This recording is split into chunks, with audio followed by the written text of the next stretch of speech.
آزاد کشمیر میں نام نہاد پرامن احتجاج کی حقیقت بے نقاب۔ کالعدم انتشاری جوائنٹ ایکشن کمیٹی مسلح جتھوں کے ذریعے آزاد جموں کشمیر کے امن و امان کو تباہ کرنا چاہتی ہے۔ کمیٹی کے مسلح شرپسندوں نے راولہ کوٹ عیدگاہ کے مقام پر فلیگ مارچ کرنے والی پولیس کی بختربند گاڑی پر مختلف ہتھیاروں سے فائرنگ کر دی۔ کالعدم جوائنٹ ایکشن کمیٹی کے شرپسندوں نے 30 سے زائد گولیاں برسائیں، جس سے پولیس کی بختربند گاڑی کو نقصان پہنچا۔ مصدقہ اطلاعات کے مطابق انتشاری کمیٹی کی جانب سے کچھ مسلح جتھے 1000 سے 1500 روپے دہاڑی پر لائے گئے ہیں۔ انتشاری کمیٹی کے سرغنہ کی آڈیو لیک بھی سامنے آئی تھی، جس میں مسلح جتھوں کے ذریعے شرپسندی پھیلانے کی دھمکی دی گئی تھی۔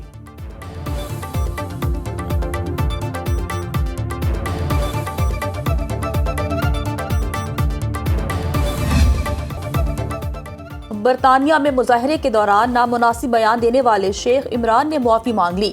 سخت ندامت کا اظہار۔ آزاد کشمیر کے سرکاری حکام کے خلاف نامناسب بیانات دینے والے شیخ عمران کو اپنی سنگین غلطی کا احساس ہو گیا۔ ویڈیو بیان میں شیخ عمران نے کہا کہ وہ میرپور کے رہائشی اور برطانیہ میں مقیم ہیں۔ برمنگھم میں پاکستانی قونصلیٹ کے باہر مظاہرے کے دوران الفاظ کا چناؤ اور بیانات مکمل طور پر جذباتی کیفیت کا نتیجہ تھے۔ محب وطن کشمیری پاکستانی ہوں اور پاکستان سے بے پناہ محبت کرتا ہوں۔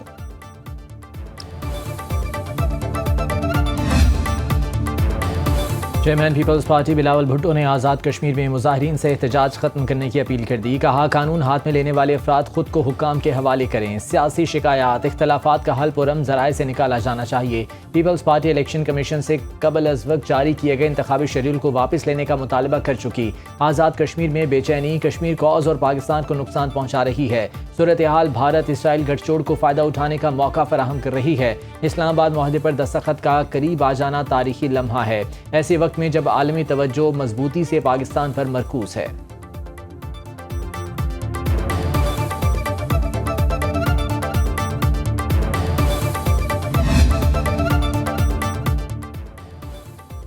وزیر دفاع نے آزاد کشمیر میں احتجاج کرنے والوں کو آئین کے مطالعے کا مشورہ دے دیا۔ خواجہ آصف کہتے ہیں کہ آئین کا آرٹیکل 5 ہر شہری سے ریاست کے ساتھ غیر متزلزل وفاداری کا تقاضا کرتا ہے۔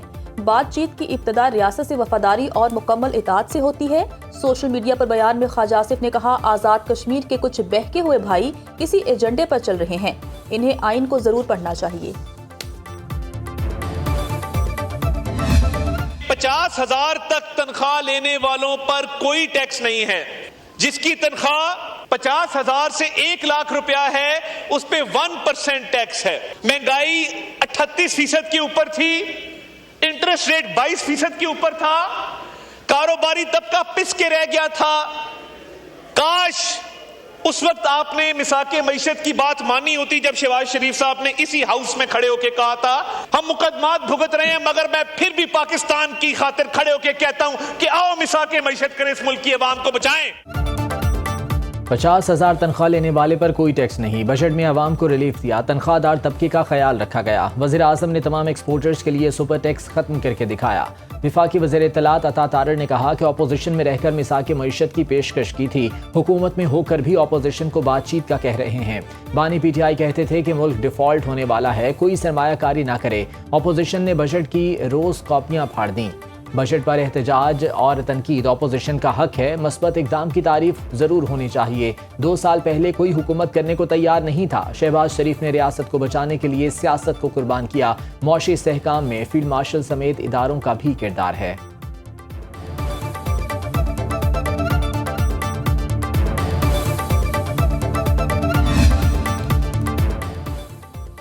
سینٹ کی قائمہ کمیٹی برائے خزانہ کے اجلاس میں پیپلز پارٹی کی سینیٹر شیری رحمان کا وزراء اور حکام کی عدم موجودگی پر احتجاج۔ کہتی ہیں اتوار کے روز اجلاس بلایا گیا لیکن ذمہ دار حکام شریک نہیں ہوئے، کوئی وزیر موجودہ ہے اور نہ چیئرمین FBR۔ کمیٹی کے سوالوں کا جواب کون دے گا؟ ہمارا ابھی اتوار ہے مگر ہم اپنی ذمہ داری نبھانے کے لیے اجلاس میں موجود ہیں۔ وزراء کی عدم موجودگی پر شیری رحمان نے قائمہ کمیٹی کے اجلاس کا بائیکاٹ کیا۔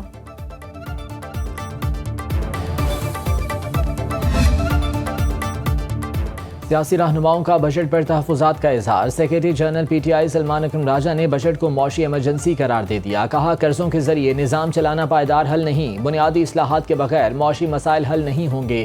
مجموعی قرضے میں تقریباً 100% اضافہ تشویشناک ہے۔ رہنما عوام پاکستان پارٹی اور سابق وزیر اعظم شاہد خاقان عباسی نے کہا، بجٹ میں ریلیف کے دعوے حقیقت سے دور نظر آتے ہیں۔ اضافی ٹیکسوں سے عوام پر مزید مالی بوجھ ڈال دیا گیا۔ وفاقی اور صوبائی حکومتوں میں اصلاحات کی بات کوئی نہیں کرتا۔ امیر جماعت اسلامی حافظ نعیم الرحمان نے کہا کہ پاکستان پر 85,000 ارب روپے کا قرض ہو چکا، 800 ارب روپے سے زائد رقم قرضوں کی سود کی ادائیگی پر خرچ ہوگی۔ کسان کے حالات مخدوش ہیں، بجٹ صرف اعداد و شمار کو ادھر ادھر کرنے کا کھیل ہے۔ پیٹرولیم لیوی کو فوری ختم کیا جائے، جس مقصد کے لیے لیوی لگائی جاتی ہے اس پر خرچ نہیں ہوتا۔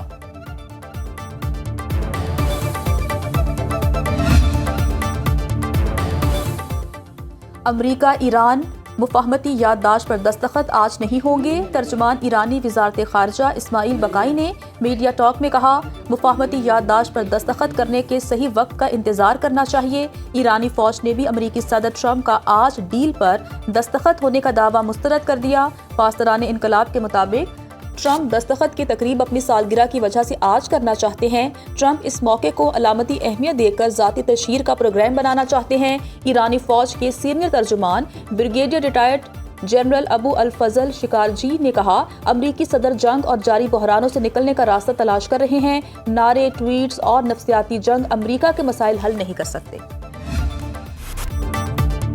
امریکہ ایران آج امن معاہدے پر دستخط کریں گے، صدر ٹرمپ کا دعویٰ۔ سوشل میڈیا پیغام میں کہا، ایران کے ساتھ آج معاہدے پر دستخط ہوں گے، جس کے ساتھ آبنائے ہرمز کھول دی جائے گی۔ ایران سے رقم کا کوئی تبادلہ نہیں ہوگا۔ جب سکون ہو جائے گا تو مناسب وقت پر ایٹمی مواد کی باقیات حاصل کر لیں گے۔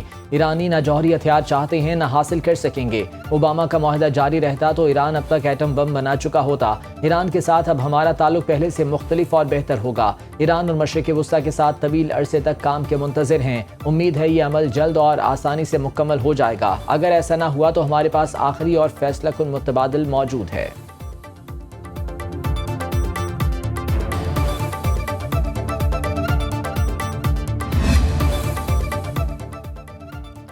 ہمارا خیال ہے ایران سے مضبوط معاہدہ ہو گیا ہے۔ سینئر امریکی حکام کا کہنا ہے، آبنائے ہرمز کھلے گی تو بارودی سرنگیں صاف کریں گے۔ آبنائے ہرمز سے بارودی سرنگوں کی صفائی میں G7 ممالک بھی حصہ لے سکتے ہیں۔ صدر ٹرمپ اگلے ہفتے G7 اجلاس کی سائیڈ لائنز پر آبنائے ہرمز کی بارودی سرنگوں کی صفائی کے موضوع پر مصر، قطر، متحدہ عرب امارات کے رہنماؤں سے بات کریں گے۔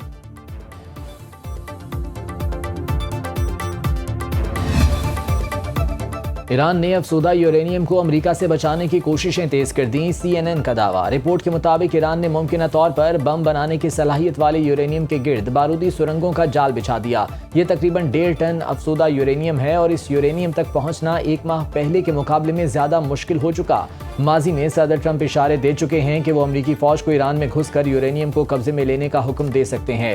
مئی میں ایسا ہی ایک آپریشن آخری وقت میں انتہائی خطرناک قرار دے کر ادھورا چھوڑا جا چکا ہے۔ افزودہ یورینیم کا ایک بڑا حصہ اصفہان کے تباہ شدہ ایٹمی مرکز کے سینکڑوں ٹن ملبے تلے دبا ہوا ہے۔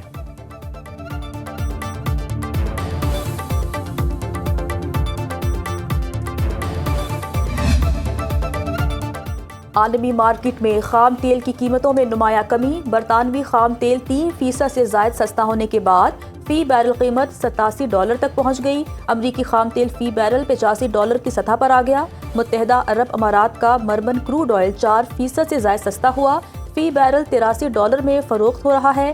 ماہرین کے مطابق آبنائے ہرمز کی بحالی اور خطے میں کشیدگی میں کمی کے باعث تیل مزید سستا ہو سکتا ہے۔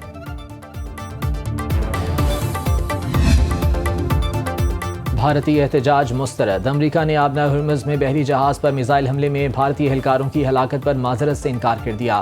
امریکی وزیر خارجہ مارکو روبیو نے بھارت پر واضح کیا کہ آبنائے ہرمز میں تجارتی جہازوں کو بھی امریکی فورسز کے احکامات پر عمل کرنا چاہیے۔ آبنائے ہرمز کی بندش کی خلاف ورزی اور ایرانی تیل کی غیر قانونی ترسیل برداشت نہیں کی جائے گی۔ اس سے پہلے بھارتی وزیر خارجہ جے شنکر نے امریکی ہم منصب مارکو روبیو سے رابطہ کیا اور امریکی حملے میں بھارتی نیوی کے 3 اہلکاروں کی ہلاکت پر احتجاج کیا تھا۔